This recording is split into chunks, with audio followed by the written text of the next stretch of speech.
Amis téléspectateurs, on appelle ce binombote Bipa Ibiso, Bosuli Bakou, ya Kolanda Biso, Tobani Canal Presse, Mokola Lelo, mardi 13 mai 2025, deuxième numéro à Poso pour le Canal Presse La Liga, le meilleur championnat du monde, Yango ici et Bandi, Mbote Bipa Ibiso, Bosuli Bakou, ya Kolanda Biso, Tofungoli Santiago, Bernabeu, Tofungoli Camp Nou, Nande Torobaka, mouillons le maillot, mais évitons de confondre vitesse et précipitation. Encore une fois, Bouye Imalamou. Merci. Navé Ambatamona Barumbu. Merci Namaika Mwaka. Mon fils Joël Pembele. Mon fils, merci. Azanabiso, Kouparbo, Azanabiso. Nagim pour tous les grands maestros, le sélectionneur français Didier Deschamps. Voilà cette grande équipe technique. Oyo, et que des biso pour bon dans des très bonnes conditions. Batata maman bandeko, Bouye Imalamou. Alors, bah, joyeux anniversaire et tondi sous soir, hein? Joyeux anniversaire na mwana na biso Job Bouloba, photo ezali depuis Matongé de la part ya papa naye Joël Bouloba. Voilà, Job Bouloba, joyeux anniversaire. Grand Kousa, au monde, hein? Tout souhaitez moi là, bah joyeux anniversaire. Job Bouloba, joyeux anniversaire depuis Matongé. Merci. Joyeux anniversaire na papa Nabiso pasteur Charles Nkelan Impata, ya église Pentecôte de Kinshasa, CADC Kigoma, na commune ya Kinshasa, 95 ans d'âge. De la part de maman Marie Kembi, depuis commune ya Barumbu. Oh là là, pasteur Charles Kelan Impata, ya église pentecôtiste ya Kinshasa, CADC na Kigoma. Joyeux anniversaire. Tu peux s'y moter, Couparbo la peut s'y moter, na papa, mon frère Koukou, moté ma maman Nicole Mitondo. Couparbo la peut s'y moter. Couparbo la peut s'y moter, papa, mon frère Koukou, moté ma maman Nicole Mitondo. Alors, moté na balandi o bazanga kaligate balandaka, mama Fifi Alino, Tatiana Alino, ala Mobalizanga, aka Mobalizanga. Depuis commune à Barumbu, sans oublier le grand Joël Bouloba, le grand Yakusa, Oyo, Yepe, Topesie, Mbotemingi. Amis téléspectateurs, l'actualité sportive en football est dominée par l'élimination de Léopard U-20 la Coupe d'Afrique des Nations Égypte 2025. Hier, tout le monde a suivi, sur la chaîne nationale, les Léopards qui étaient qualifiés dans la quart de finale. Il y a Coupe d'Afrique des Nations Égypte 2025, il y a U-20. Les Léopards, Bakutanaki na équipe, il y a Afrique du Sud, le Bafana. 0 but partout. La première mi-temps, 0 but partout.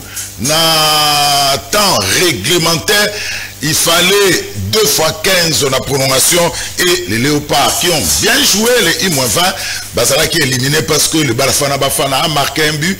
But on a pour la gagne na tala match na monnaie Zala qui faute ya défense na biso erreur et c'est le même makasi na défense na biso et voilà Bafana batté but na air à prolongation et voilà le Léopard éliminé. On pouvait mieux faire parce que trop même comme match Bafana na ba niveau ya ba tir au but et l'Afrique du Sud a été plus forte que nous. Pourquoi? Parce que l'Afrique du Sud a marqué. Et le quoi les sont pas, c'est parce que ceux qui qualifié na demi-finale, ipso fato, Tolinga tous la qualifié directement na Coupe du Monde. Il y a eu moins 20. Heureusement, malheureusement, on n'est pas qualifié. Tolongwe na quart de finale, mais Tolongwe la tête haute. forte. Bravo na Bananabiso, il y a U-20 qui se sont battus, Bundagi Makasi, mais c'est le football. Alors, le ministre des Sports, Didier Boudimou, a tweeté pour Nagolobela, le pas U-20 Boye, Bolakisaki, vraiment courage, Nabino na engagement, malgré des faits, on a pas si dû à des décisions arbitrales. Vous allez fier na oyo bo accomplir et vous perdre espoir té. Échec et ça désastre té et ça façon mususu ya ko se préparer pour na succès. Vous allez soutien na biso pour na Nikolezali Koya, vous continuer ko travailler makasi avenir et ça pour Nabino, ou les abonnés Twitter, il y a ministre et sport Didier Boudimou. Alors, courage au Léopard U-20. La prochaine édition Ekozala, Tomoni, qu'on a une très belle équipe. Il suffit que coach Gibou Kassa, coach adjoint Gladys Bokese, Bavandi Saosatur Wana, et Kozala bien mingi, et sa équipe à venir. Félicitations, peu courage, pour les mater, c'est ça le football. Voilà, alors on prend un invité qui est venu nous voir pendant quelques minutes, Ndeko Roméo Kwamala, assistant provincial, il y a Sekopé. Mbote Ndeko. Mbote Ndeko Zulu. Voilà. Merci mille pour le plateau na lelo. Voilà, on écoute la biso parce que au lobby la ngaïke, on se peut la quitter na ba propos tenus par Timothée Lenoir na Liga O les cas qui semaine passée. La makameta libongo se copé tout dina copé. Alors yosiko recadage na ezani. Merci mille abonnés de Zulu. Na koyeb ça que j'ai toujours apprécié de connaître Timothée Lenoir pour sa communication. Il est parmi les meilleurs communicateurs. Il faut l'avouer, il faut le reconnaître. Mais cette fois-ci à ça qui raté mon macasse. Je vais vous dire une chose de Zulu. Le balingala. Na koyeb c'est le monde de Zulu. Badega ya mine ne sa magné pesté na premier mandat ya Fati. Il y a même des ministres qui ont été arrêtés. Et ils ont un directeur, nous sommes dans la prison. Il y a Makala. Alors, dans le deuxième mandat, il a fallu facile à l'équipe dynamique et que vous dirigez et prester. C'est comme ça que nous sommes tombés sur Maman Raïssa, notre vice-ministre Jean-Pierre, qui ne sont pas les moindres, experts dans la communauté de l'enseignement. Parce que Maman Raïssa a des experts reconnus par l'UNICEF et l'UNESCO. Et Jean-Pierre Visnaye, Azali Bongo inspecteur et élu plusieurs fois député. Mais qu'est-ce qui s'est passé? Quand le chef de l'État a payé Bango, à seul choix sur Bango, il fallait que les deux couples ministre PST, na Visnaye, va trouver un capable de relever pas anti-enseignement pour projet et la société. Les programmes et actions à la chef de l'État, où il y a ces gâteaux et enseignement échoués. Par rapport à des gars, quand on était dans le premier mandat, vraiment, on sentait que le gâteau à c'est comme ça, Maman Raïssa est tombée par si quelqu'un qui le Noir a qualifié, en tout cas, forcément de détourneur, directeur Mbaka Boniface. N'a pour ramasser Babio Mi Bayeto Misata Albaki. Et là, le a dénoncé Azalaki est viré par ordonnance à chef de l'État. Natango ya Kabila et le lot va récupérer. Deuxième accusation à lobby à désactiver Bajan et belé enseignement et à se détourner en fait salaire et frais de fonctionnement de l'école et à l'est. Les CECOP ne payent pas. CECOP nous savons la préparer paye à l'enseignant. Mais tout moi à ville awa tu fouti 698 890 enseignants. La paye préparée par les CECOP, budget na finance va pas foutre. Et là, le salaire est bancarisé. Et dans la banque. Et ça n'a pas beaucoup de CECOP les sous-soutés.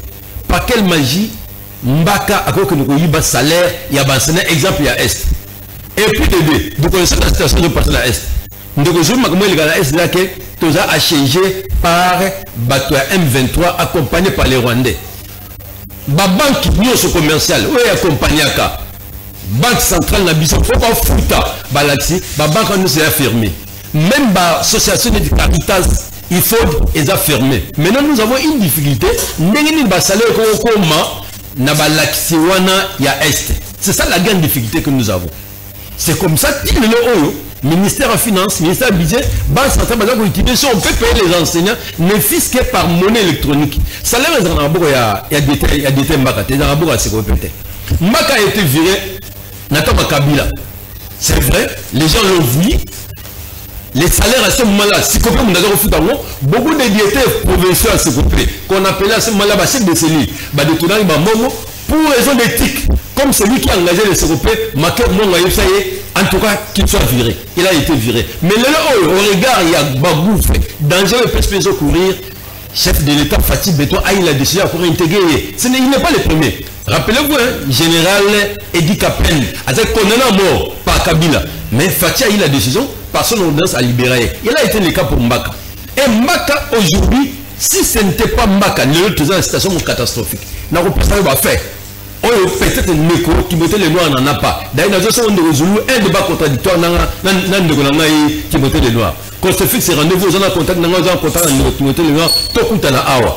Mbaka aussitôt arrivé les pistes. Qu'est-ce qu'il a fait? Nous avons trouvé ces copains un service caractérisé par les clientélisme, trafic d'influence, tribalisme, népotisme, corruption. Alors, Mbaka, pour qu'est-ce qu'il a fait? Tu as engagé des contrôles de suite, n'est-ce pas, ça 2 mois. Nous avons récupéré pour votre information 534 millions de francs congolais. Chaque mois, directeur et un sécopé à Kaleza Koyiba. Bachaba fictif n'a pas été sécopé. Chaque mois, nous avons payé de 534 millions. Voilà quand on a vu la licence, ça me côté de la province. Et dans le moment où il a payé NP 1250 NP. Il y a un segment au bataille, ça va être voilà Moutazo là-bas, exploit à Bongo. Aujourd'hui, nous connaissons la déclaration de l'autorité noire, nous connaissons d'où viennent toutes ces spéculations, d'où viennent toutes ces fausses accusations. Bistozo Baboé, que l'autorité noire aille dans le plateau.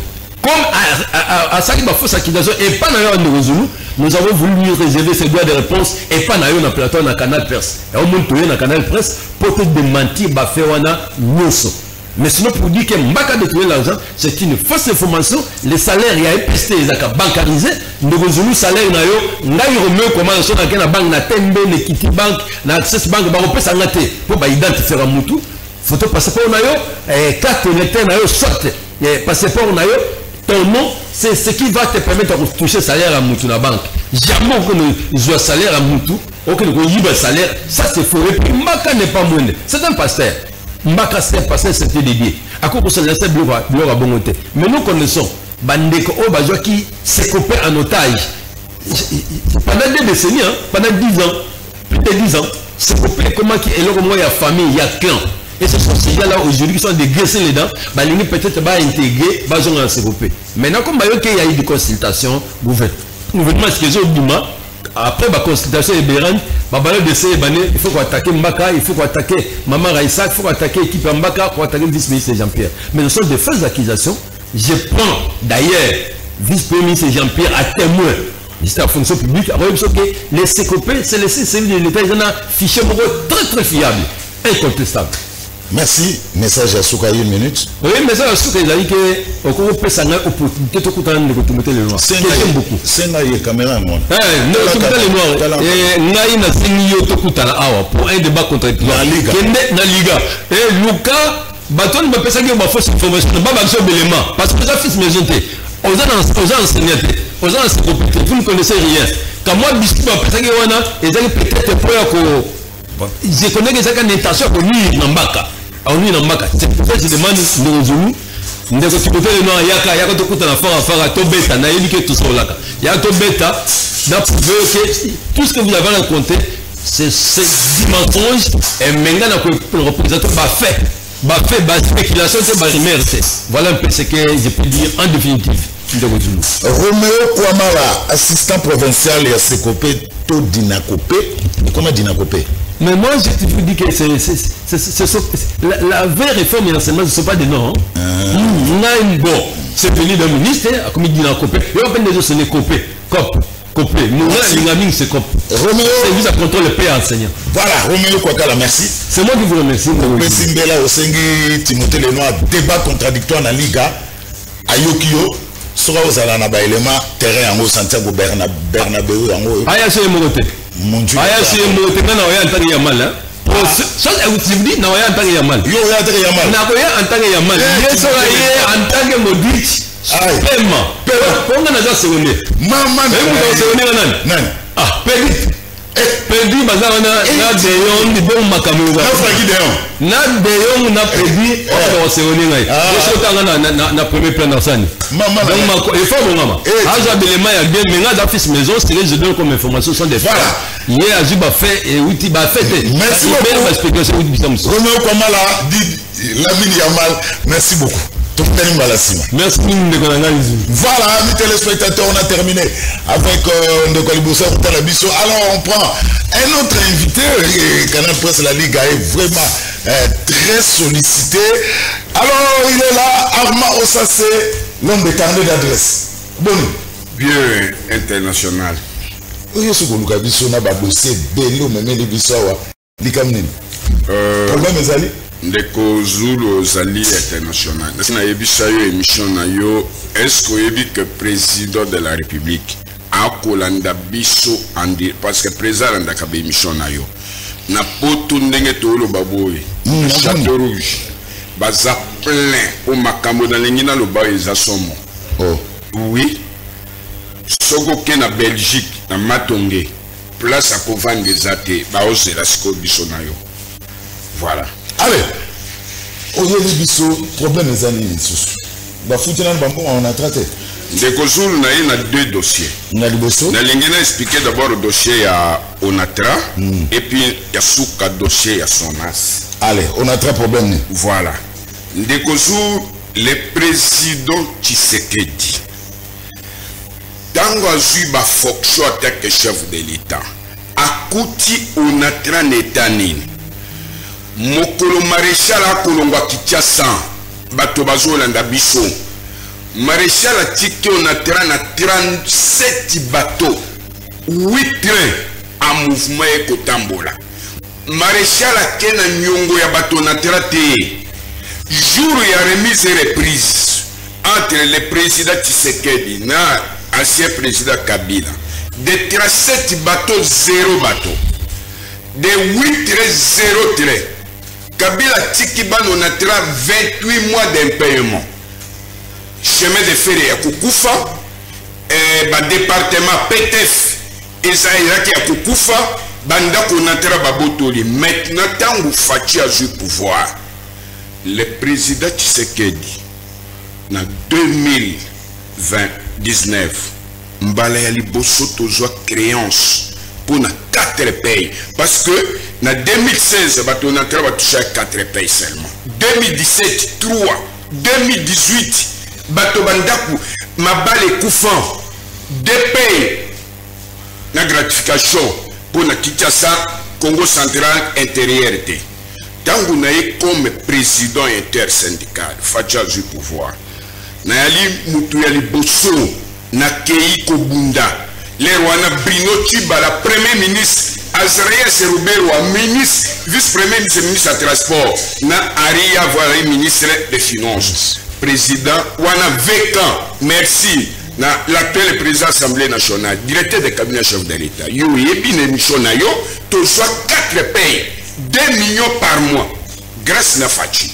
Na 2020, c'est grâce au chef de l'État à travers ma dividende, après ces restrictions fermes, Baja Onatra, malgré le paiement, mais situation DG Laya, situation Zakempe 2021, tout y est qu'on bien après grève, à travers la RLT, 6 pays, Mbalali Bosso, Aja Onatra, soit 2 pays le même jour, septembre-octobre, après grève Ungala, Betama Bakanganga, parce que les syndicalistes se font en référence, des Kosu.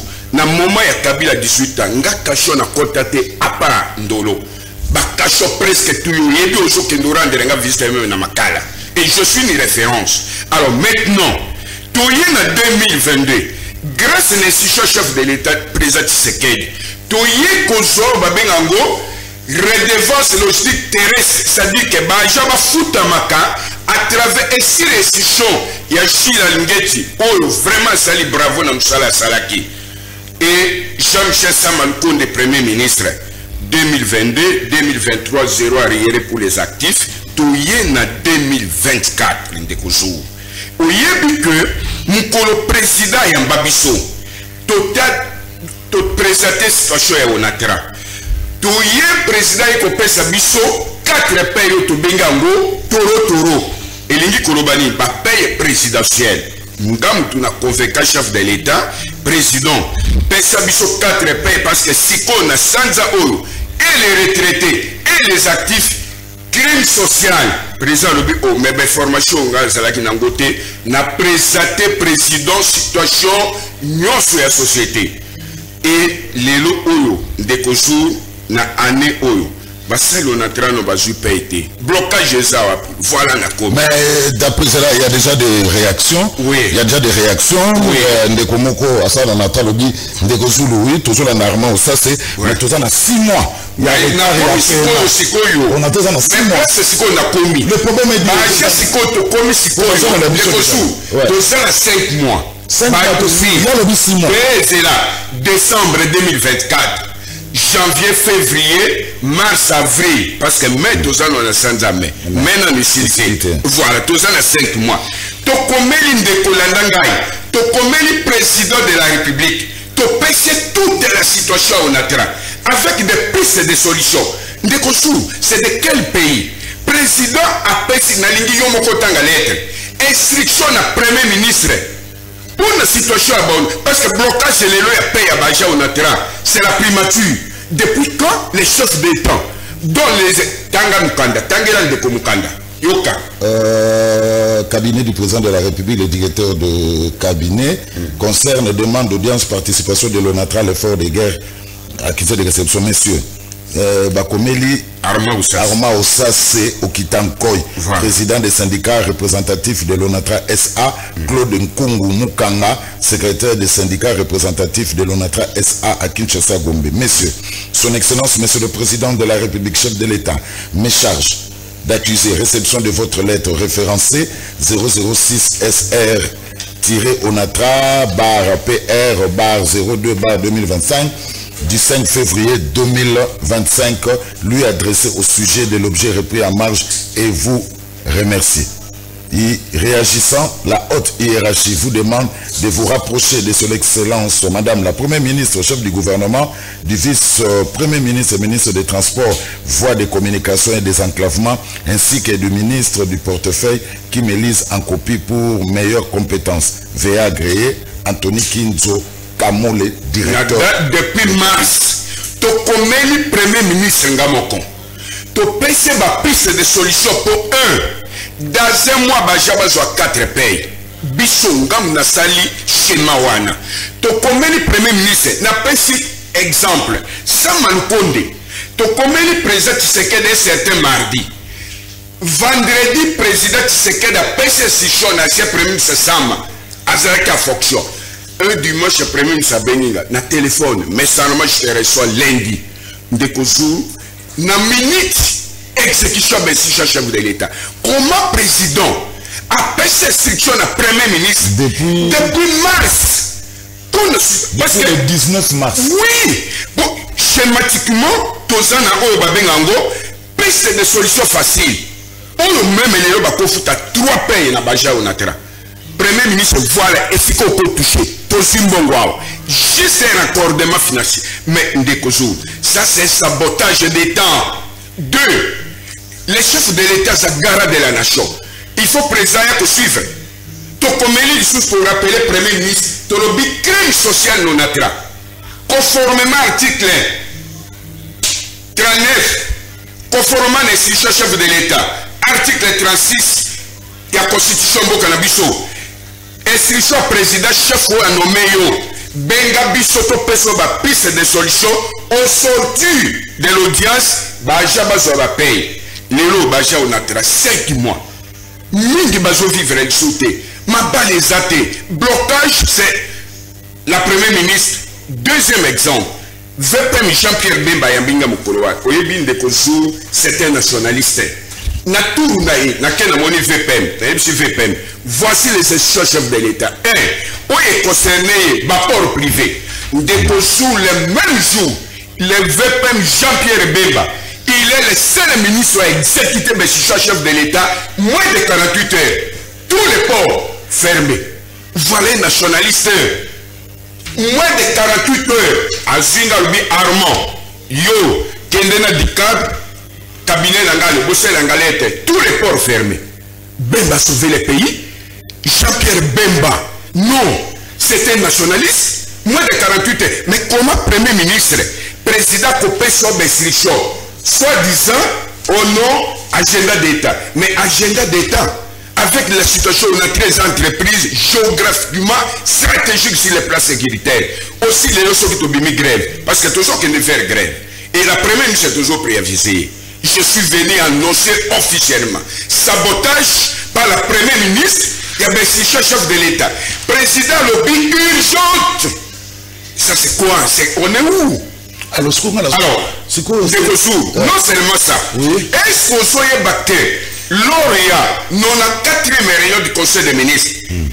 Président, petit restriction, récupération, il y a patrimoine immobilier, valorisation. Les Robazo Boukaraï.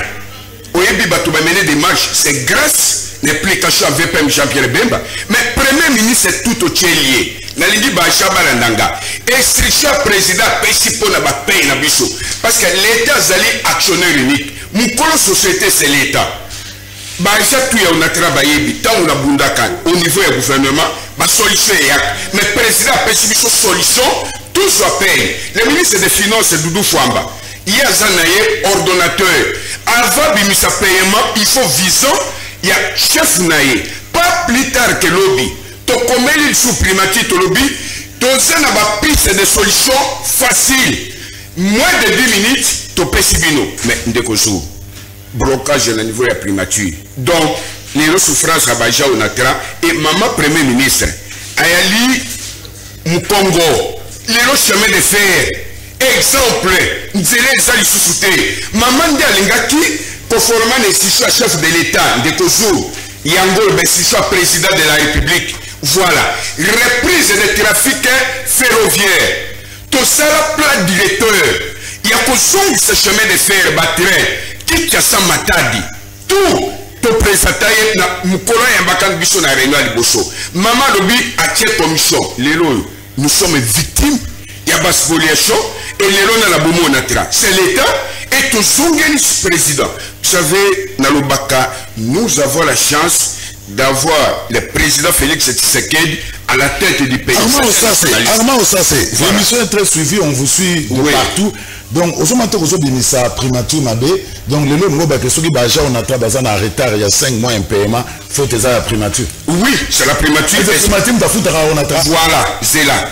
L'actionnaire unique et on a tracé, c'est l'État. Qui nomme les mandataires? C'est l'État. 2. Pour présenter plein de sorties de crise. Pourquoi les rassemblent le Condé? Moins de 48 heures, l'institution, mais c'est l'institution du chef de l'État. Président Lobby rapproché Premier ministre.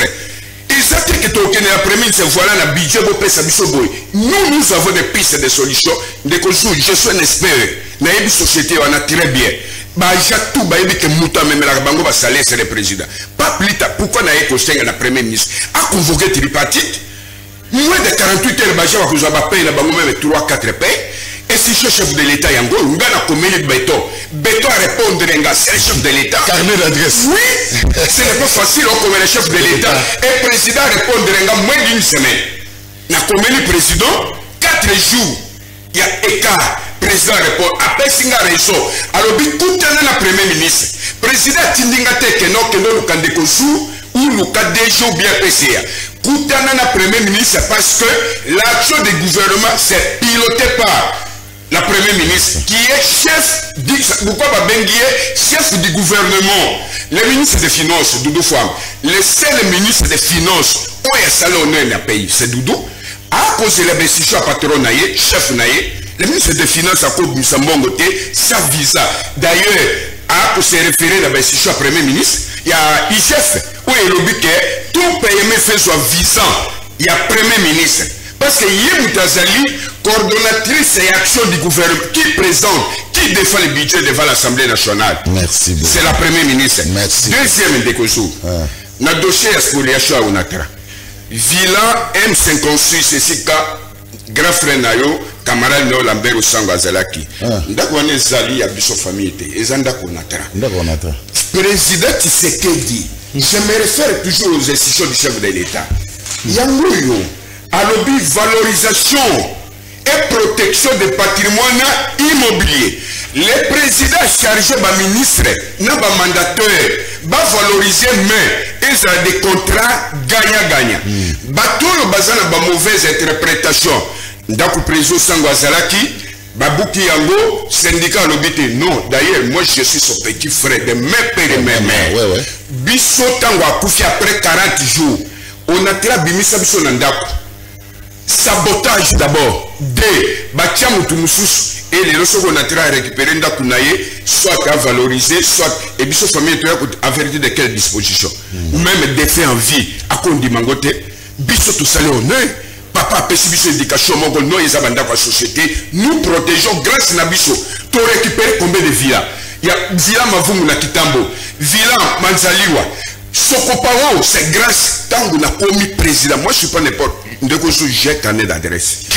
Et il y a blague été. Et deuxième, Nako Etali, barrière, Baja et Onatra, pour se préparer, parce que ce qu'on a la couverture, il y a lettre à président.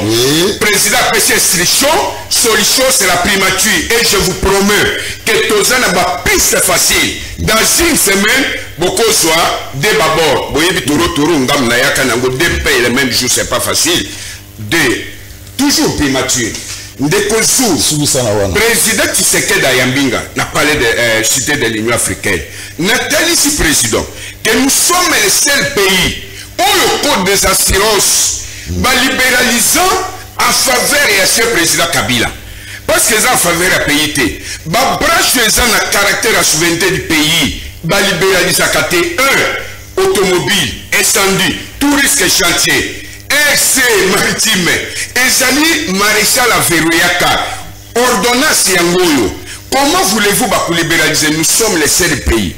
99% Mituka, non assuré. Mobutu a connu l'identification, il y a ma propriété dans ma véhicule à travers ma service de sécurité. Dans le bouclage, il y a Salema. Mais le président Pessinga a raison, vous avez raison. À instruire le gouvernement, bouclage automatique de Kozou. Premier ministre, Bakomelinga Mukanda. C'est ça l'ensonance. Oui, c'est la sonance. Yangoyo. Depuis détenu, le 12 mars 2025, président Armand, je suis le président aussi intersyndical. Oui, que Balobi soit contact dans le protocole pour Makamboyo soulever et aller à sauver le pays comme ça, réunir ça les manas primature depuis mars. Oui. Donc, Maman Onatra, Maman Sona, style le Bayamba. Rien. Primature et l'autre, c'est que vous en avez carnet d'adresse. Oui, c'est là. Carnet d'adresse, c'est là. Arma Koutaï Nanan, na béton. Le président PCC Shonani, na premier ministre. Au moins, il n'a pas dénoncé carnet d'adresse. Arma Zana batterie n'a facile. Mais il n'a pas dénoncé attaque syndicaliste. Parce que tant que nous avons bougé, et cause la deuxième chose, comment voulez-vous?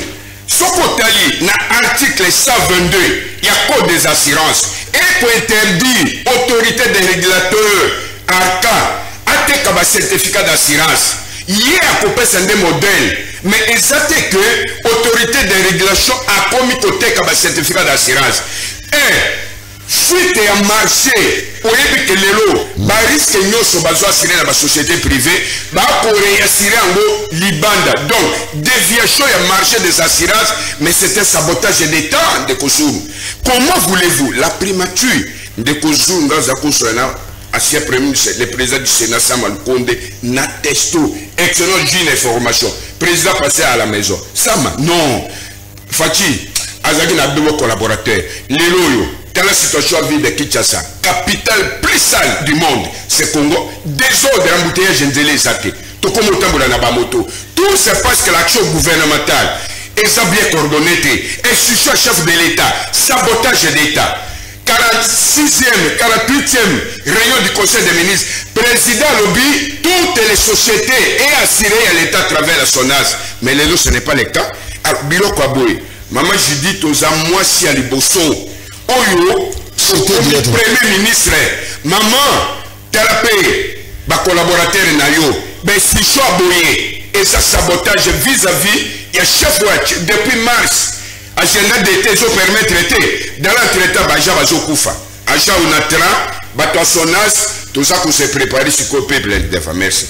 Armand Ossase, merci beaucoup. Merci de j'espère que passage nayo primatique ayoki ouais nazana elika que maman premier ministre oyambabi mais toujours que ndilibanda soit na zo yebisa ndenge na yeboy soki to constater que suite exate ndeko jour naza ko préaviser protocole de maté que pays na biso ezala bradé malgré besisha chef de l'état et premier ministre so saboter président de la république ça c'est sabotage d'état ça c'est quoi Armand ça c'est merci beaucoup. Alors Mike Amoka transition osana élément moko ko biso transition comme ça to yamba to kenena troisième et dernier partie pas même un élément du journal télévisé d'hier comme ça to kenena troisième et dernier partie consacré à débat entre invités ou ça déjà na kati ya plateau. Alors Mike Amoka transition.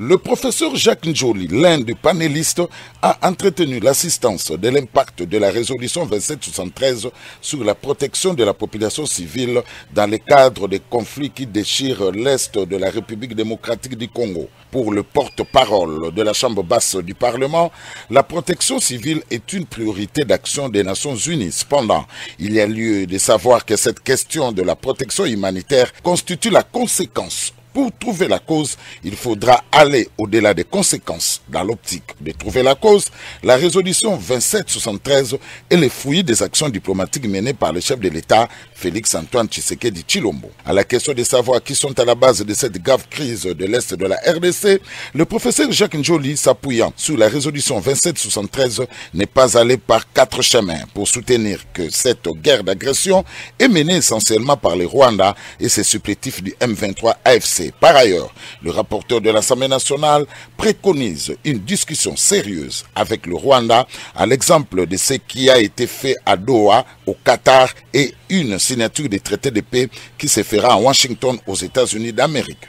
Nous devons mettre une gouvernance qui puisse créer le bien vivre ensemble pour que nous ne soyons pas l'objet de ces attaques. Et sur ce point, le jeune, et partant toute la population, nous devons faire attention aux manipulations telles que, voilà, nous avons des problèmes de gouvernance interne. Non, nous sommes allés aux élections, il y a un président qui a gagné les élections avec 73%, il y a un parlement, donc nous n'avons pas de problème de crise institutionnelle. Nous avons une agression armée. Signalons que cet atelier a été organisé par le Parlement des jeunes de la RDC et a connu la participation des jeunes parlementaires, des délégués de la société civile, des jeunes membres de partis politiques et des confessions religieuses, ainsi que des représentants des FARDC et de la police nationale congolaise. Outre les rapporteurs de l'Assemblée nationale et professeur Jacques Njoli, l'on a noté la présence du député national Gétro Mouyombi, de la représentation du coordonnateur humanitaire et résident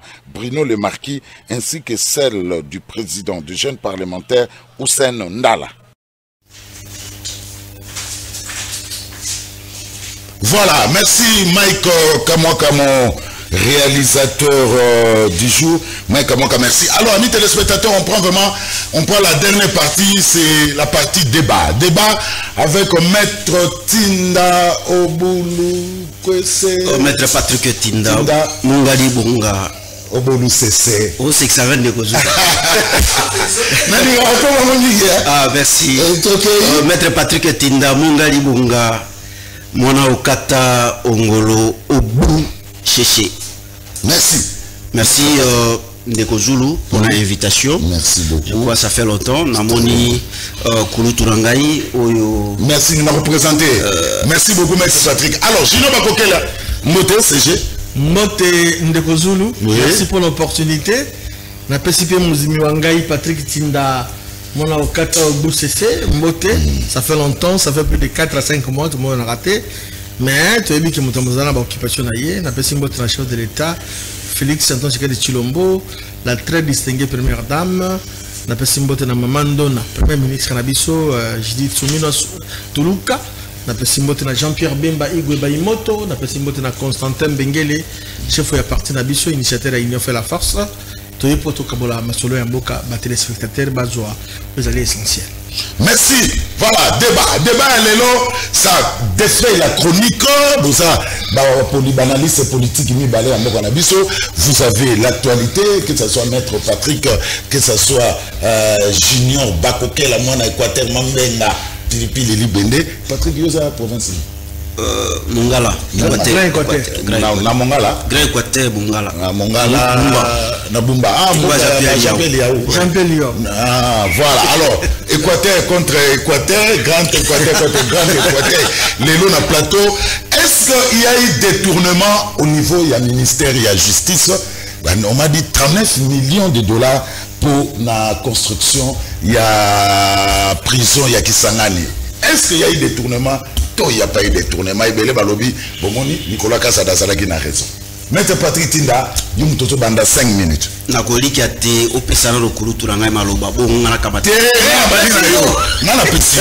Voilà. Merci beaucoup, Kouloutou. Je crois que il y a parce que les locataires sont ébélés. Na émission moko na lekaki awa pa na yo na pesa ki bongo numéro ya téléphone pour ko annoncer ONG monene ekoya pour ko sunga ba locataire baso ya République ndeko Zulu na pesa ki numéro bongo batu babenga ébélé na ko bandela lisusu numéro puisque to keli sikoyo groupe moko WhatsApp pour na ba desiderata ya ba locataire baso ya République. Désormais ba locataire baso ba ozo kamata ONG o kolobela bango o ko défendre bongo ba intérêt na bango na bandeli numéro bo benga na suka émission 09 90 13 69 67. Donc plus 243 9 90 13 69 67. Bongo to kokotisa yo na groupe WhatsApp Oyo Tokeli. Ndeko Zulu, merci beaucoup pour na mutuna moye otuningai. Ndeko Zulu, je ne peux pas aujourd'hui vous donner les informations claires concernant ces dossiers. Pour la Nina Gopé Sayote, parce que Touti Kolanda ministre ou les collègues d'Angaï, ya IPC, Constant Moutamba, a outi ko démentir. À démentir, à lobby, contre wana dans nos républiques ou ministère de la justice est passé en outé. A ko wangana, à lobby, ya eli makambo, maye wanate. On se pose la question. Ce qui est ministre à Wangani, est-ce que nous pouvons commenter là-dessus? Je pense que je peux me permettre de vous dire que votre question elle est piège. Pourquoi je le dis? Parce que ce qui n'a meki ko ingela na mozindo na motuna moiwana, je crois que kaka ndenge nazo bima wa bakubeya na ngai okoyoka propagation de faux bruits na commenter makambo oyo ministre de la justice aboyi. Mais concernant makambo koleka na mboka, parce que par rapport à mutuna na yo, je n'ai pas vraiment d'éléments là-dessus par rapport à parce que yemoko ministre de la justice a wanganima na kende na si par mesure du possible et salami kezali solo. Laissez-moi vous dire ndeko Zulu ezali mawa pona ekolo. Ba contrat nyonso république eko passé ezali obe ba contrat ya gré à gré. Jamais au komona que république elingi passé contrat moko boye esali appel d'offre. Et lundi Mobeko, puisque nous avons une loi où il y a passation à marché public. Nakutangi la yo, Kuluturangai, cette loi est souvent foulée aux pieds. Par rapport à marché de gré à gré. Parce que souvent, bandeko bakoyangela ekolo bakopase kaka bacontrat de gré à gré. Alors que même contrat wana de gré à gré ezali na ba condition. Mokomona que dans la plupart des cas bazola na même pas makambo mobeko oyo et lobby. Quelles sont les conditions? Un marché est dit de gré à gré lorsqu'il est passé sans appel d'offres après autorisation du service chargé du contrôle du marché public. Mais au moment que même article 41 oyo ezali violé.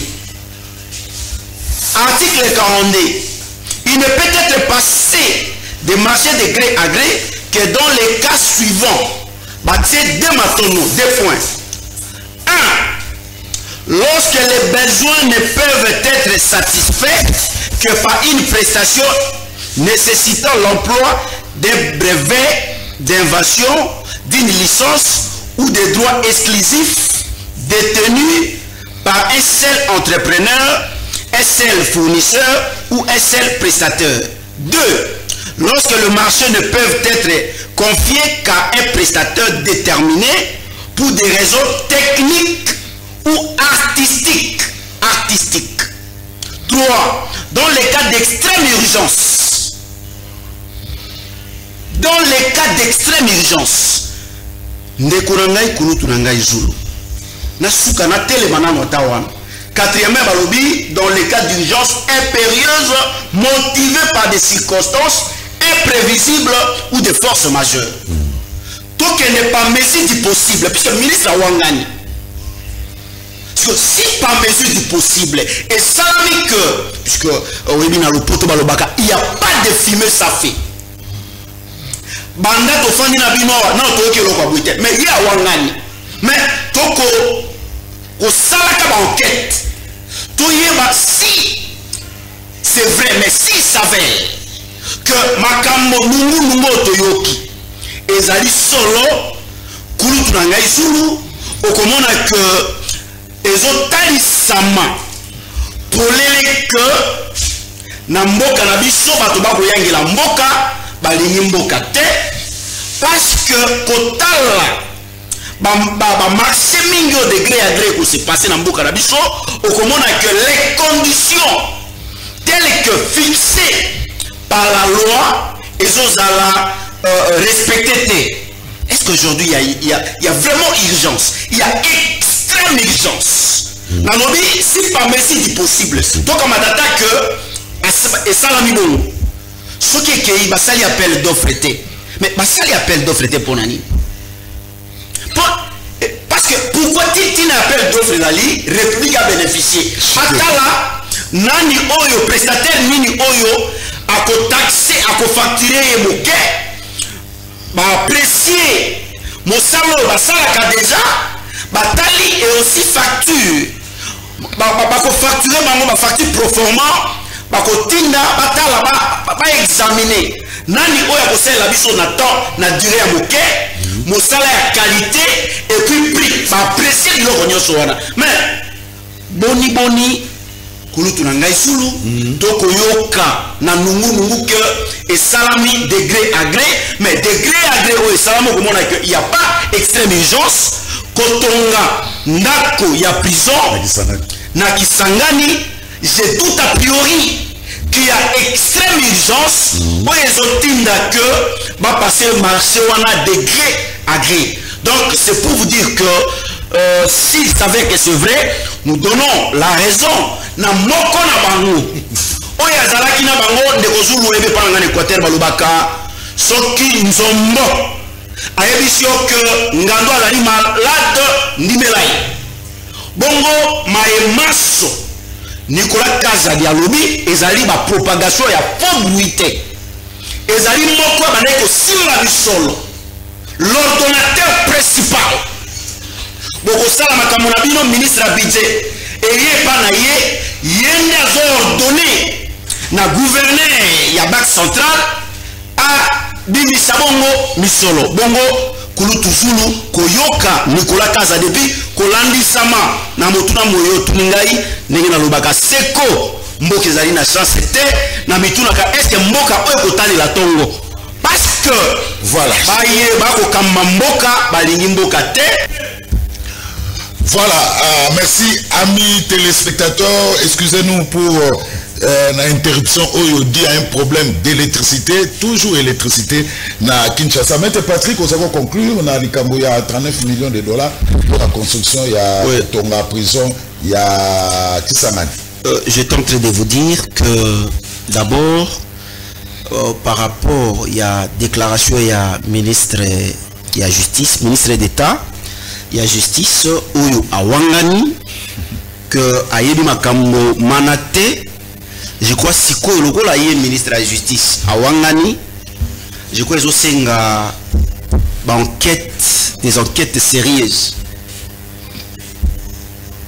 Va procéder à une enquête très très sérieuse. Si réellement, puisque il y a un adage qui dit il n'y a pas de fumée, ça fait, mais il y a pas ce qui monte aux alina c'était. Bon, kuyoka makambo maye ya somo boye kurutunangai et kosenga été banquette et salema nenge banquette puisque y a zali champion ya kosengela bato banquette. Bon, lelo ba congolais pe ba kosenga et ba enquête et salema toyeba si réellement makambo o ya somo ba koloba na moninga na ngai jeune ministre soki ezali ya solo mais soki ezali ya solo kulutu okomona que solo oyo ndeko na ngai abandaki koyoka solo oyo ya miyibi oyo abandaki koyoka. Je crois que ekozongela ye moko et na kosenga ete mawe ezala te pardon ezala te ndenge abandaki kosengela basusu esalemela ye ndenge moko même traitement bakbeya na ye basambisa ye parce que tolingi bato bakoyangela mboka bazala maboko pembe toyoka bango na makambo bosoto boye te. Et surtout, surtout ministre de la justice. Voilà, tout le monde. Nenge ayaki alobi que ye aye pona ko telemela bayibi webi tango azolinga ayingela na biro ayaki na mbwa e bayimbo ka basepelaki e kela ye wana balobi nenge aye na mbwa boye nenge bani rigueur boye mais toyoka lisusu makambo bayi si s'avère que c'est vrai je crois que écoutez, ça pour que Nicolas Kazadi azalaki na raison régime oyo balingi ba congolais te ezali régime bayibi oyo ba congolais faut ba mi bongisa po ba bengana bango. Voilà, jusque là il y a encore preuve exacte.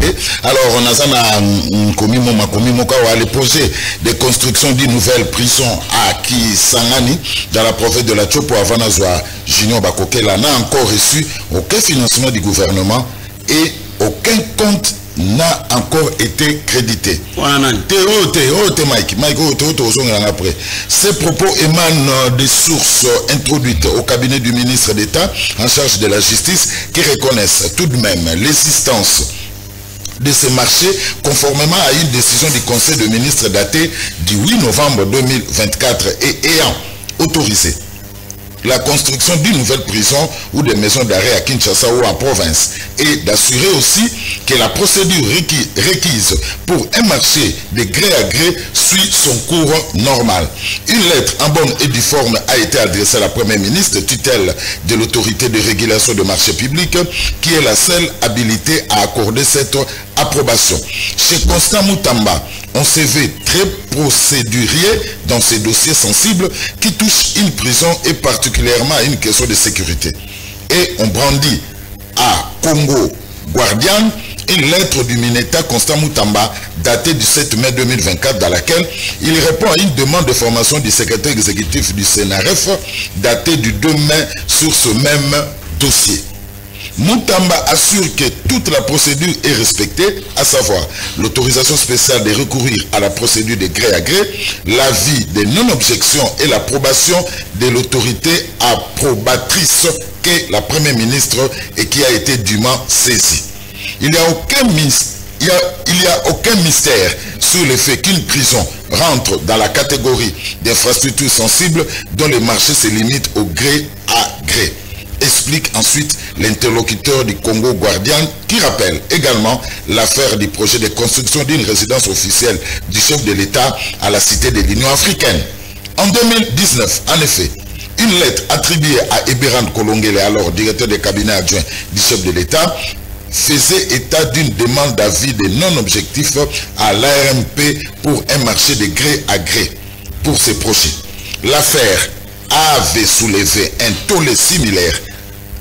En son article 42.5, la loi numéro 10/010 du 27 avril 2010 relative au marché public prévoit des marchés spéciaux qui, selon l'article 44 de la même loi, comprennent des marchés relatifs à la défense nationale, à la sécurité et aux intérêts stratégiques de l'État. Une prison, qui est un lieu carcéral, certes, relève bien de la catégorie d'infrastructure à caractère sécuritaire.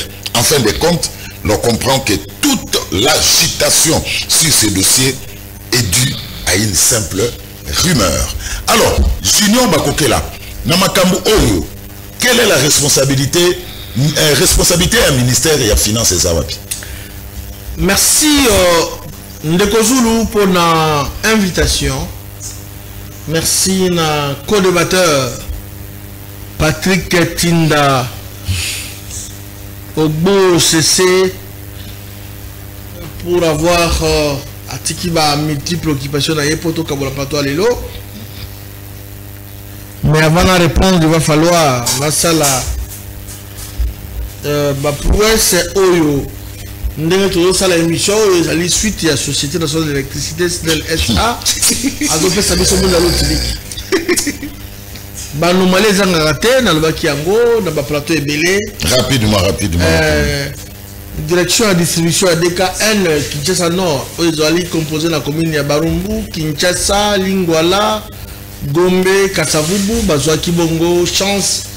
Il y a sélectionné un projet société Chint électrique pour améliorer Nasdel Bassignaki contrat partenariat pour qu'il va rénover le réseau.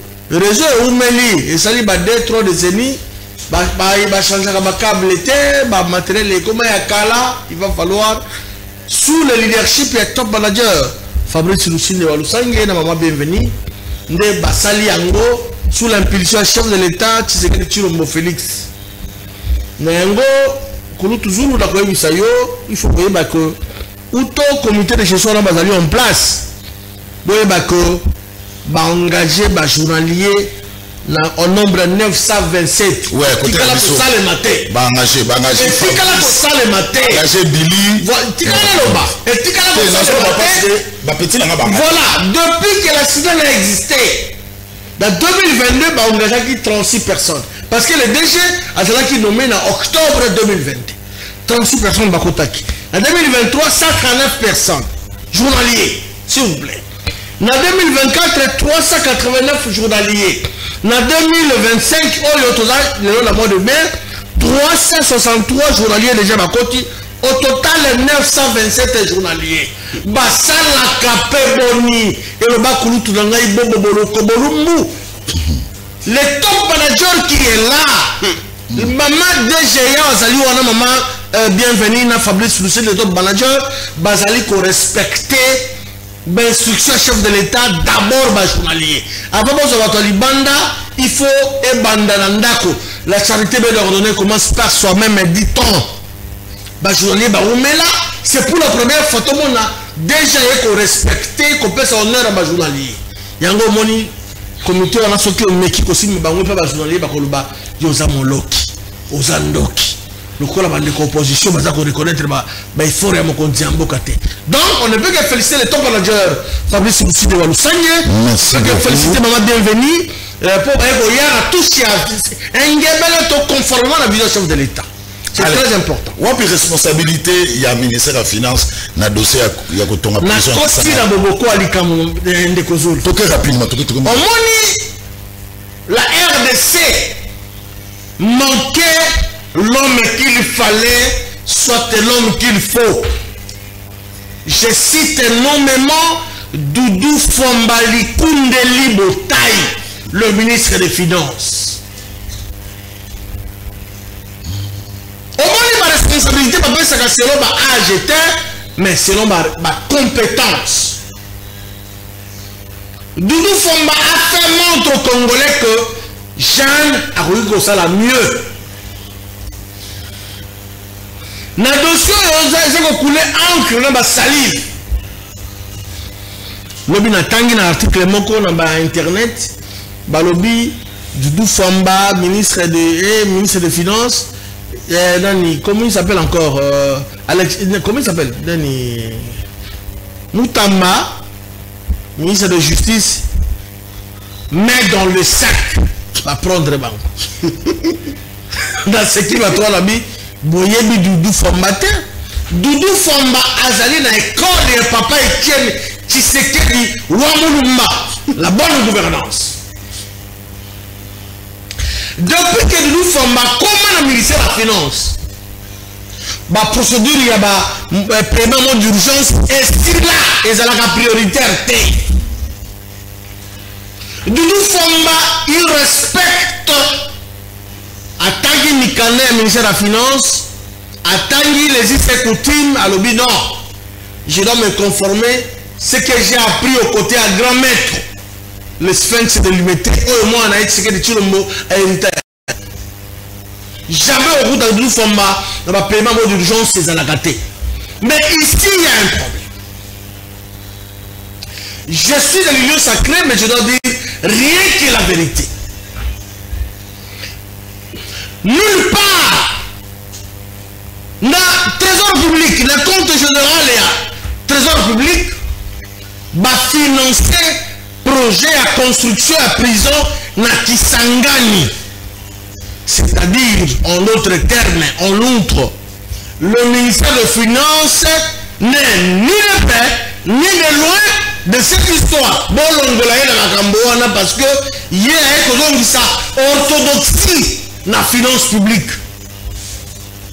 Aucun Congolais n'est là. Au Koba n'a pas député, pas fonctionnaire de l'État. Non, tout le monde ma premier ministre et effectivement a exempté le ministère des Finances. Mais Ebele Balobi, responsabilité à ministère des Finances et Zali, Babi, violation des règles de décaissement, le ministre des Finances ne saurait être exonéré de toute responsabilité. C'est là où répondre. En effet, alors même que les contrats passés avec la société Zion Construction présentent des irrégularités juridiques manifestes, ce dernier a autorisé avec une précipitation déconcertante le décaissement d'un montant de 19 900 000 $ en faveur de cette société. Ces paiements est intervenu quelques jours seulement après l'ouverture du compte bancaire de Zion Construction auprès de la Rao Bank sous le numéro de compte 00 11 1 566 20 01 22 92 60 233. Ndeko Zulu, c'est très pertinent ce que vous venez de dire là. Le ministère nyonso ya mboka na biso bazo aval to autorisation ezali à l'éloté, ça date de plus de décennies. Bazo na ba comptes spéciaux, bazo na ba comptes spéciaux. Ba ministère bango moko. Ba ministère ici et puis la compte on a exact répondre au ministère de la Finance.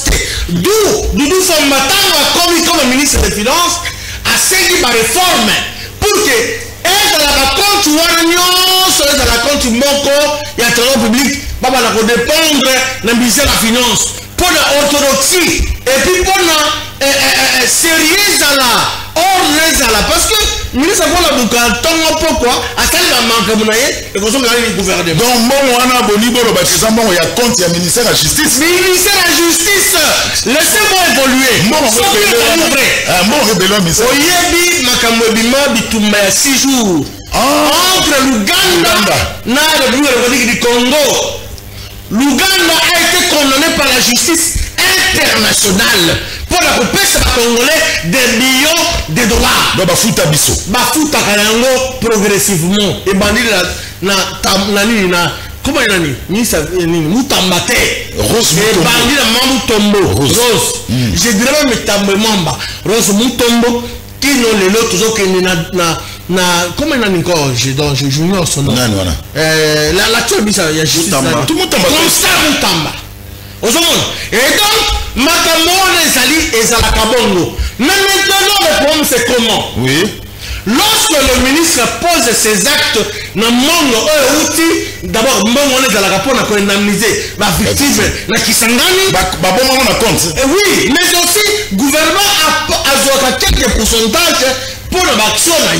C'est ça. Et puis, ça a géré exclusivement le ministre et la justice. Dans le ministère, parce que Frivao et Zali, structure et Zali, n'a compte le ministère de la justice. Frivao est dans la compte Ouada. Donc, il y a un compte exclusivement géré par le ministre de la Justice. Donc, le ministre des Finances n'intervient ni de près, ni de loin de Makambowana. L'on suppose que lorsque ces fonds, Ouganda c'est le ministre de la Justice qui gère ces fonds intégralement, qui n'a rien à voir avec le ministre des Finances. Il y a un moment où il faut que nous tant le ministre des Finances, à seguir le conseil des ministres, il faut tout ça sérieux.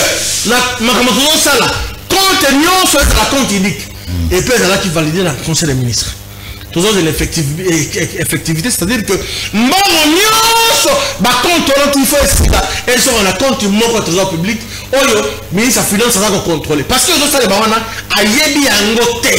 il faut qu'on tourne. Ce qui est vrai. Que le ministre de la Justice aurait, dans la conditionnelle, parce que dans la preuve, aurait créé des comptes fictifs dans vos banques. Et il aurait également mis dans ce compte-là 19 millions, il faut voir tout là. Et nous encore. On a dit 39 millions. D'abord 19 millions, c'est compté déjà. Écoute, la compte voilà. Ce que j'ai dit à Solo, nous avons confirmé. Mais l'autre, nous avons Moko. Oui. Ce que j'ai dit à Solo.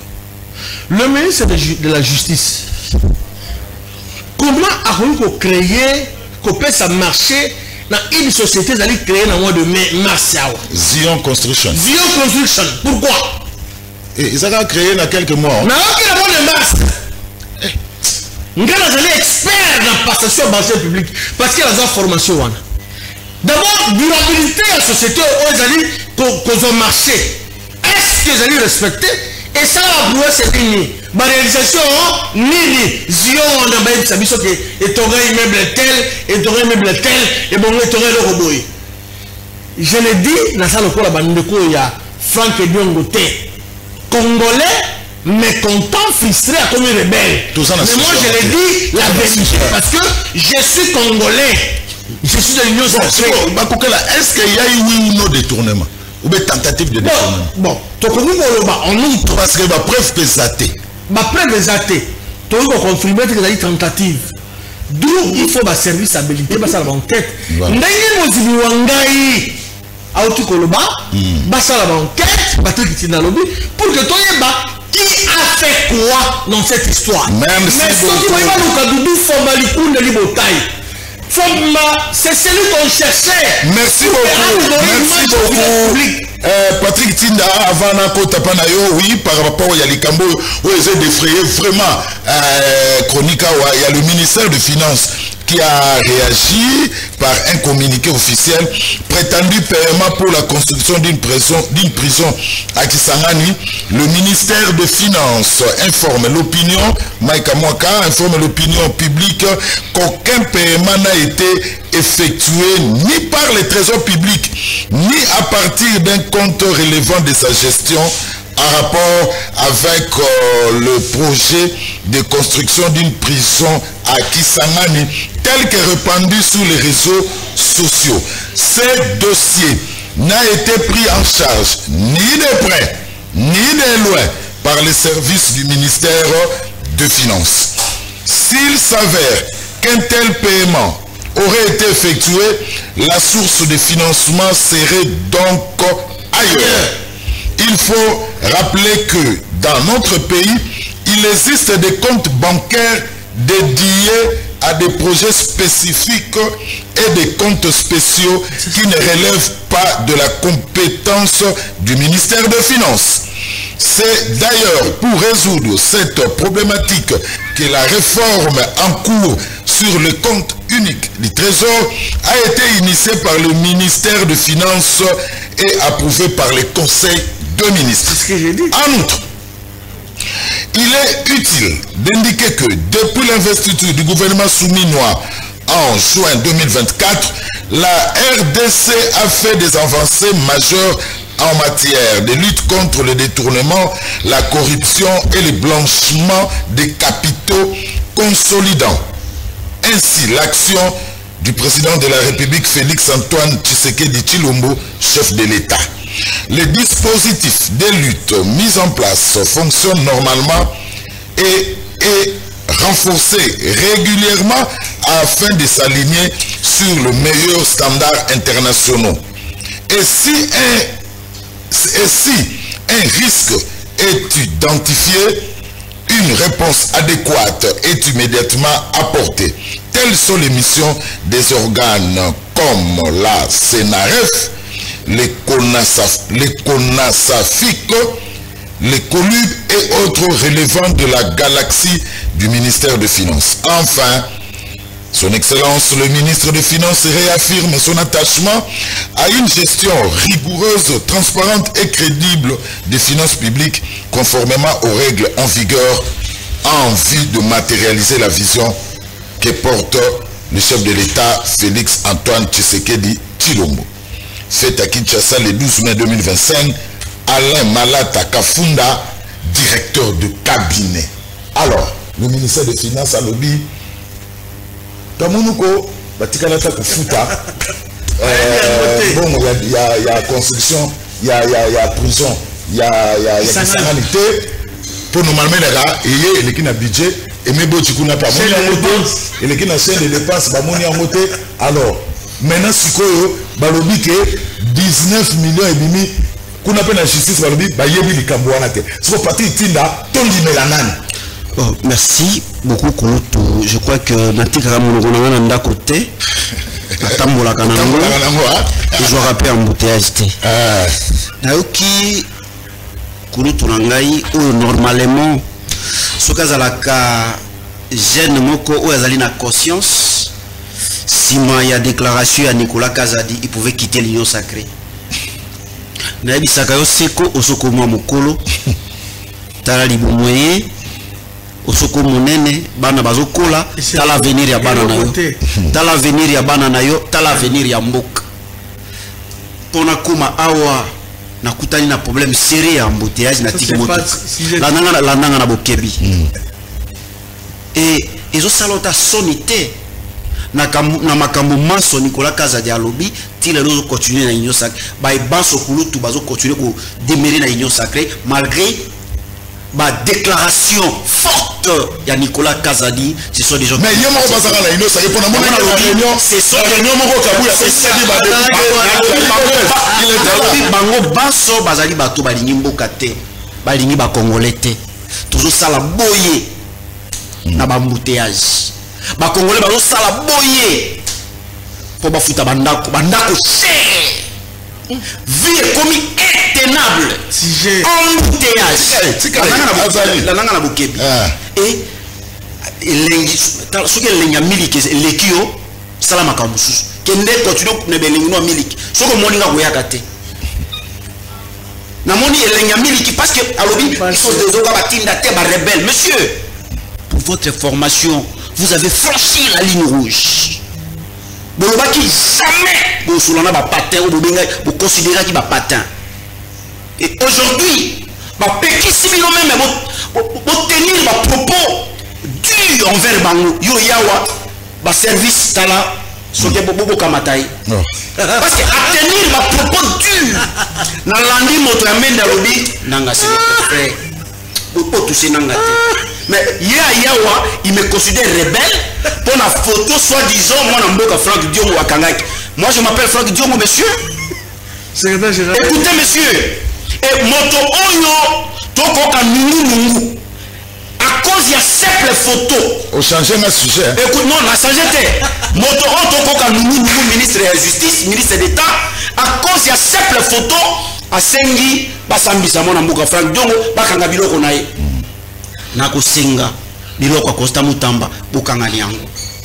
Parce que à cause de simple photo, il a demandé à ce que, à cause de simple photo, on a Franck Diongo Akanga, na kone nanga alobi ministre de la Justice, comme toujours, a péché injonction, alors qu'il n'a pas qualité. Il y a Kosenga Bakanga Biloko, il y a mon ambuka Franck Diongo, il y a Bato, il dit Bokanga Biloko, mon ambuka Franck Diongo. Et aujourd'hui, na nous tokoloka. Et moko na bango na ebisaki yo soki ngola ebisio ngando akobele ndimelai abimisi à cause ya motuna na yo et pousser à antiseptique ebimisi vérité.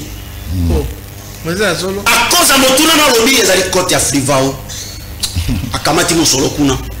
Et après aloba non na lobi on a conditionnel olobaki na conditionnel te bakozongela l'émission. Vous avez précisé ici, séance tenante, que Zali na côte ya Frivao, Olobezali na ba côte spéciaux, et il y a un ministère, de manière autonome, au lobby yango. Oui. Donc aujourd'hui, les alliés du sous nous moko na bango ya union sacrée avec au pomolo que ministère de la justice est kamati. Mosolo na koto privé na ye ya Frivao ne affecté yango na construction et yemoko abandi komituna motuna est-ce qu'il y avait urgence azomituna ngai c'est un expert ya passation ya marché public et abandi komituna motuna mais biso ndeto tuna bino motuna yo komituna motuna te vous êtes en train de gérer le pays monsieur azo sec na bino na yona ngana na otuna bato motuna biso nde tokotuna bino bozoyangela mboka parce que mutambasi azali moko na bino na kati ya union sacrée et même sami benga composant maître Patrick biso nde tokotuna bino motuna ne kulutu ozo relancer ngai boni bosali en fait vous avez passé ces contrats na de manière agré et il n'y avait pas urgence. C'est à nous de vous poser cette question. Est-ce qu'il y avait urgence? Et bien, il y a urgence tout dans la mboka. Ou on a bosala kango marché de gré à gré. Quand on a logements sociaux, ou on a de gré à gré. Pour occuper sa population, ou on est talibinoté. Banzela nenge bebi boye, ou on a est talibinoté. Bebi si comme monique, moyindo, moyi kamate loko, et quand on a bengalabino, ou on a de gré à gré. Monsieur, c'est à nous de vous poser cette question. Par rapport, il y a motuna na yo kulutu na koloba boye. Awo izo senga omoni alobiti a rejoindre mai na lobby awo izo senga instruction mo salam parce que akobi mamboka nani mais ministre justice akobi mamboka oh mais OK tu le seul que nanu awo izo bité que non ebungi la nanga na bokele nazolanda yo oki kobi mamboka 19 millions mbongo belé bakbe ya na inano pas musique mais yo éviter ce qui en fait ce sont de mesures oyo justice conservatoire ce qui va soupçonner moto de loko bakubea na enano ba mesures conservatoire bakamati batie wana en attendant bazo sa enquête parce que hier senga bakanga bato enquête za na sima bongo ye nde na kosenga ete ministre de la justice ba mesures conservatoire bafungola nano dossier bakbeya na ye parce que soki bakbeya na ye te akoki ko se volatiliser mais maître peut se soustraire de la justice parce que maye kuluta lo maître Tinda c'est trop sérieux ezali compte il y a bon tous aussi qu'on est exemple ezali compte il y a ministère de la justice akoko dépenser on est alobi ezali compte ya Frivao est-ce que Frivao mbongo wana ya Frivao ezali pona ba indemniser bato ba victime bato babungisa bato mais awa oko kala wana ezali te tina autoka tout na tangi awa ba ministère de la justice d'après ba information to kuna balobi le ministère de la justice afungola compte te afungola compte moko pété azo pe mbongo moko pété yango na tout na tondima nani c'est ce que je suis en train de vous dire au moins même moyibi so iba kutie bu flaga délit ako wangana. Donc c'est pour vous dire que ils ont singa dans le lobby enquête n'est sunga biso même si ba enquête na biso to mona moto akufi wa lobby yemoko ba bete massage mais ba midi mbiki même si ba enquête en auto mais ils ont aussi une enquête salama. La vérité. Désaffectation des finances publiques. Mbongo pour indemniser les victimes et qu'il pour nous laissez-moi vous dire que la prison Ezali en fait Ezali n'a pas mission à l'État. Il y a le ministère de la Justice. Il y a le ministère de la Justice marocain, on a le conseil des ministres, ce qui est bandimi en mot, et c'est le ministre des Finances que le gouverneur central a déboursé Mongo. Mais quand ça a été que vous décidez le conseil des ministres bandimi, mais vous montez est-ce que vous allez là au privé? Vous allez là l'État. Édifice, il y a l'État. Balobi que ton dimi, mais c'est là le moment opportun. Mbango ya nini, pressé ya nini, urgence ya nini. Donc nous avons que ils ont poussé. Si aujourd'hui ça fait couler beaucoup d'encre et salive, c'est tout simplement parce que la procédure n'a pas été respectée. Si ça a été débattu dans le Conseil des ministres, autorisé par Madame le Premier ministre, même le Premier ministre, donc il fallait le ministre de la Justice, Azalamotema Pio, Azela, dossier on est dans la cour normale, et qu'il n'y a pas de bateau, il y a un l'État, il y a que autorisé ou pas, basation à marché public. En effet, Bangonde Bakotala. Est-ce qu'il faut passer l'appel d'offres pour que la République ait dépassé Mongo Belete? Ce n'est pas Yomo ministre de la Justice, Ozu Mokano et Mongo Belé Tran Atakutu. Atakutu Bolinga Mboka Ngote. 39 millions. Quand on a Kotonga, n'a évité. Est-ce que ça prison? Atakutu Ango. Merci. 39 millions déjà c'est beaucoup. Sozo Lukaka Bambongo Awa. C'est la population à logement sociaux. Tozo Lukaka Bambongo Awa. Tobo Kolota Biboele. Tobo Kolota Basoso Kolongwa. Au revoir Ba Congo Tina Mwanda. Tozo Lukaka Bambongo Awa. Kulutu. Toso Matama bateau de pêche Tolobo.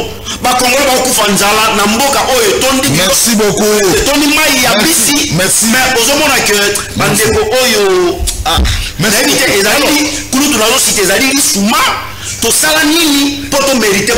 Merci, Maître Tinda. Alors, on va conclure. Junior, c'est une question à tout qui tourne du mélanani. Parce que ça a quand même bien été. Regardez comment est-ce que les Kinois souffrent. Ces derniers temps, Junior Bakokela. Nalika Moutali embouteillage. Nalika Moutali, ce qui mboule bête qui te sait ça au Dinda. Bate belé baso komena baso na émission en direct na YouTube abi Ndeko Zulu. Et ça li babé tout ça m'a passé biso moko. Ndeko Zulu débatteur na ngai ya journal elo a profité de terme na ngai te ba mo na ngai te terme golo ni bakisela makamo terme lo ni lobia. D'autant plus que je suis cohérent. Na préparer que émission na ngai ya préparer que émission te parce que na début lobby na éviter na eu taxer ministre etc. a comme profiter na ba monga na ko employé en pleine émission pour qu'elle mais non il va falloir un peu en dehors il y a autre bala Mozimi Wangai Patrick Itinda na autre ko ba ndeko maka lega ki a pona ko ba mbotali EPST tout son na sujet tout son na sujet merci voilà il y a le babé tout ça Patrick Itinda qui nous allait expert en passation il y a marché public. J'ai réussi cette formation. Et nous sommes fiers de la formation. Il y a des marchés gré à gré et c'est interdit la passation au marché public. Et ça dit appel d'offres, notamment gré à gré. Là, il n'y a pas de problème. Mais gré à gré, il y a des conditions. Il y a aussi des conditions. Non. Autant de conditions. Moi, je suis expert en la matière. Tout le monde a ça en matière. Aujourd'hui, qui ont comment peut être peut-être ça. Mais Tinda, au bout de l'offre, lobby ou lobby, Kulutu Nangaï, je respecte parce que quand on respecte Kulutu, ceux qui ont vécu avant nous, on a tous à Makashi. Pourtant, information, Kouloutou Franck Diongo n'a jamais soutenu Tshisekedi Tshilombo pour la présidence de la République. Premier mandat chef de l'État, Franck Diongo Mazalaki na prison à Makala. Abimi Tshisekedi Tshilombo Ayokie Mawa a gracié. Vous et moi, nous étions tous à Kinshasa. Tango Abimi, et Zalaki déjà Tshisekedi Tshilombo Mazalaki président de la République. La place à ça la bouillée maillot le col à bateau babundaki bitumba. Non, j'avais compris Kouloutou parce que tout le temps nous allons nzala litoye et au kaka sous-souté Kouloutou toyoka ba témoignage ba ancien VP mi intérêt ba leka ba que Kouloutou Franck Diongo comment il connaît la nzala pour azalaki chômeur. Souma la question. Il faut l'appeler ma Congolais. Assengi, en étant. Bisto dans la union sacrée, ça fait 6 ans et demi. Est-ce que Bisto t'as abandonné, t'as fait mon condamné au capot et ça où mais là? Non. Parce que lorsqu'on soutient, on reste fidèle jusqu'à la fin. Yo yebi culture en Bangal.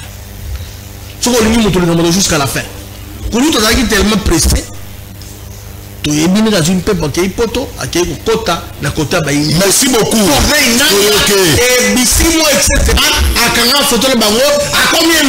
Merci nous avons appelé ça au Congo. Vous avez secrétaire général et MLP. Pas d'attaque personnelle, tous sont en associé. Allez, ça biso au Congo, Nanzambe ou tous Alibabe. Kouloutou, Zulu, je respecte beaucoup. Ils allaient libabéter. Ils allaient promettre d'hommes et à Congolais. Ici, moi, je suis à la fin. Je suis heureux parce que nulle part a incriminé le ministre des Finances. Parce qu'il a tout communiqué au ministère de la Finance, a eu la PC énoncé du début à la fin, le ministre des Finances est nié pour rien, ni de près, ni de loin. Bah, ça la banquette. D'où le quoi lobby. Bah, ça la banquette comme mon ninga waye, les lois dans la tombe, il y a comme ministre d'État, ministre de Justice, ce que ça dit dans la carte, parce que c'est inacceptable. Quand on a un bébé dans la banque, et bien il est parce que le ministre des Finances, tant comme ministre des Finances, je sais pas de bataille naïe. Comment naïe dans le conseil des ministres là que compte ou compte spéciaux, compte spécifique et tout ça. Ndonyo ça va dépendre de compte de la public. C'est quelqu'un à féliciter. Parce que le ministre de tout nous allons naïe, allons créer un projet naïe, encore que il y a une société on a Zion Construction. Naroki. Là, on peut faire information, peut-être avoir des informations. Au moins que nous, on est transparent. Et pendant qu'il a mort de masse. Et ça, l'expérience, et ton ganini, et ça, la nini. Ce qui est ministre dans la carte, il y a justice, il y a protéger l'État. Parce qu'il y a un censé poser la modèle, qu'on peut cet exemple, et pas les Congolais. Encore que jusque-là, toujours le Bela, il jouit de la présentation du non-sens. Parce qu'il y a pas se défendre la lobby qui est quand on a attiré la quantité. Dans le lobby, des grands peu la solo Bela, basta la banquette, basta la soki, contre les alliés à solo. Je n'ai jamais affirmé que dire que non, il a fait ceci. Je l'ai dit en conditionnel. D'autant plus que Nazali sur le ministre Nangaï et la ministre Nangaï. Non, Frivaoué, c'est une structure, et là. Pour la Makambo, ils allaient au Ouganda, na Congo. Mais vous avez affirmé. Parce que tout le monde est dans Kati. Bon, moi, c'est parce qu'ils allaient sous l'égide du ministère de l'Ini, il y a justice. Merci. Merci beaucoup. Alors, on va terminer une minute pour la conclusion. Alors, conclusion, une minute qu'on déborde par rapport à ce sujet. Tu peux ta chance, le gouvernement est un beau cannabis. Le chef de l'État, parmi au Azorar, à côté de Doudou Famalikou de Libotaï. Un ministre sérieux. Un ministre, il n'est pas complaisant à Bouzoba. Il est là, argentier, sérieux. Oh, c'est Doudou Fambalikou de Libotaï. Aujourd'hui, à la qui c'était, à ça il communiqué, dans le cadre de la solidarité, soit dans la qui complaisant, soit complice, il allait soutenir son collègue. Alors, on n'arrive pas comme on a évité, ni de prendre de loin. Donc, chef de l'État, Moutobalé Koluka, au Zorar là, c'est Doudou Fambalikou de Libotaï. Merci beaucoup. Il n'a jamais été dans le bilot qu'il y avait complaisant bakopi balite ye pour combattre la misolo Congo pour que ba Congolais ba jouir na misolo bango. Merci Junior Bakokela. Une minute na maître Patrick Tinda par une question. Ndeko Zulu na comprendre que Ndeko Tinda azana tanda ya Constant Mutamba parce que lobaki bakanga biloko ya Frank Diongo. Une minute. Ça n'a rien à voir. Mutamba c'est un collègue. Ça n'a rien à voir. Je crois que makambo oyo Constant Mutamba akosala na ministère na ye kosenga kopesa la injonction. Je crois que il faut joindre la paix moko. Ça n'a rien à voir avec mais nalandi kulutunanga na makebi. Vous devez savoir, vous devez respecter Frank Diongo. Vous avez travaillé avec Kabila, monsieur. Ne venez pas dire ici, nous avons fait jamais. Ceux qui 7 ans, Félix Tshisekedi d'écouter, monsieur. Jamais. Suivez, votre président qui DGA. Moi, jamais, laissez-moi le temps de parler. Laissez-moi le temps. Votre président fit le DG. Il y a FPI. Donc, ça vous devez dire, vous avez travaillé avec monsieur. L'État congolais. Vous êtes. Vous avez une FCC, monsieur. Aujourd'hui, on a passion, mais c'est quand même une honte pour un secrétaire général qu'on est calé à la plateau. Vous avez la sonne, n'habitez pas sur la sonité. Au gros, quand on jamais qu'on le met là, combo à battre. Oyemba bobota, c'est une honte. Écoutez, c'est une honte. Et ça sonne. C'est un bazar nommé à des. Attends, ça dit. Tout ça sentiment le kamate. Aux secrétaire général, respecte-toi, monsieur.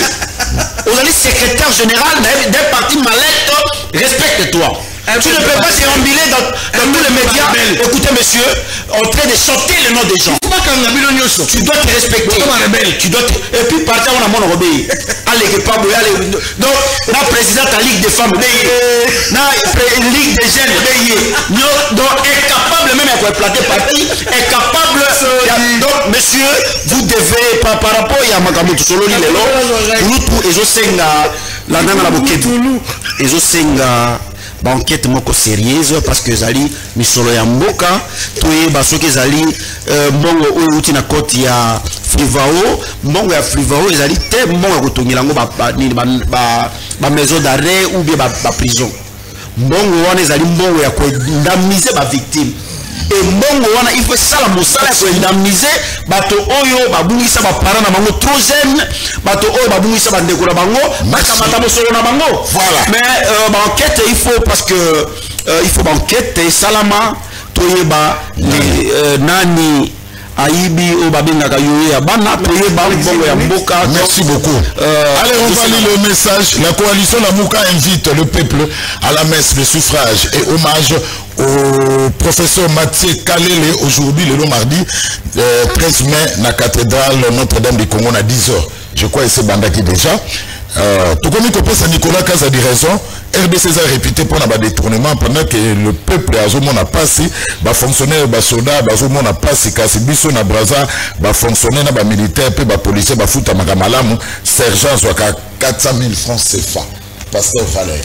Et bien tu comprends. Na braza ville. Ministre des Finances a lobby Abimi Simbo on a procédé d'urgence T pour nous retourner en prison à Kisangani. Ministre Alobi et finance abimisi dembo moteo pour na kotonga Jonas Mutalobi. Yebisa Junior Bakokela biso awa na kikwit banda batela biso ba câble ya courant ya kakobola ti lelo esala raté. Kala mingi te. To sala ba konzi nini biso bana kikwit. Papi banzo déjà kala mingi te bazo lancer courant. Voilà. Mutamba yebisa biso nanu mbongo ya mabonza ya ba église. Et pesa pour un effort de guerre. Et que na wapi pe madame Oyo ya Zion Construction azali na famille ya Mutamba musala mobulu honoré Lolendo na Suède mbongo ebima kasi Mutamba lingi ko batama si mama Souminwa atia commission spéciale pour na kosala enquête pour aloba solo tout le monde a peu clair voilà. Nous à la décide à Kennedy Mabessi na Paris, maman Alice Asser na Paris, Serge Malebe na Londres, na peine à na téléspectatrice mon là on l'a biso na Montréal na Canada, a sali 26 ans na Canada, Juju Tadamando Nzele, to Pessi Mbote Miki. Merci. Merci. Merci à vous, très chers téléspectateurs. Boulim Sabiso, on a eu une interruption de 10 minutes suite. Il y a courant et c'est là moi mon boulot, l'autre dit que c'est là moi mon boulot. Mais tu récupères après, Boulim ça vraiment à moi retard parce que tu as une émission. Balobi na tika jalelo, balobi na bakoki la tika jalelo, olobi a monté, tanya monté. Atika nini? Jalelo bazo kuma ba tout. Bakoki la tika jalelo, bakoki la tika jalelo. Merci. Azali avocat que nous samba. Merci beaucoup. Allez, avocat. Amis téléspectateurs, natiki bino na maboko Laurent Fabrice Balsomi pour Nakin matin, tokutani mercredi lobby na ba invité mususu soginza mapesi biso makasi.